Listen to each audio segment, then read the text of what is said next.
ഒരു അത്യാവശ്യ കാര്യം പറയാനാ. എന്തുവാ? എന്റെ മാനസ ചേട്ടന് ദശാസന്ധി കൂടുതലാ.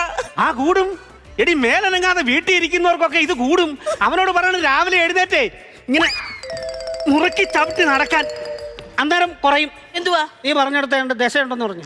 അയ്യോ, ദശാസന്ധി എന്ന് വെച്ചാ കണ്ടകശനി. കണ്ടകശനി ഉണ്ടെന്നു. ഇന്ന് 1 മണി വരെ കണ്ടകശനിയുടെ സമയം. അതിനുള്ളിൽ ചിലപ്പോ മരണം വരെ സംഭവിക്കാന്നാ പറഞ്ഞത്. ആരാ പറഞ്ഞത്? ദക്ഷിണാർത്തി ജോത്സ്യൻ. അയ്യോ, അതൊരു സംഗീതജ്ഞനല്ലയോ? അത് ദക്ഷിണാമൂർത്തി, ഇത് ദക്ഷിണാർത്തി. എന്തോ ആർത്തിയെന്നറിയോ ദക്ഷിണക്കൊക്കെ. ആളുടെ മനസ്സ് പോലും വിഷമിപ്പിക്കരുതെന്ന് പറഞ്ഞിട്ട് പോയി അച്ഛാ.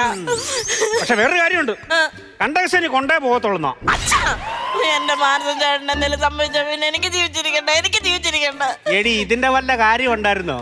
നിന്റെ മുറച്ചേർക്കൻ ഓമനക്കൂട്ടം വെറുതെ ഇരിക്കുക അവിടെ. അവനെ കെട്ടിയാ പോരായിരുന്നോ? അവൻ വെറുതെ അവിടെ ഇരുന്നത് കൊണ്ടാണ് ഞാൻ അവനെ കെട്ടാൻ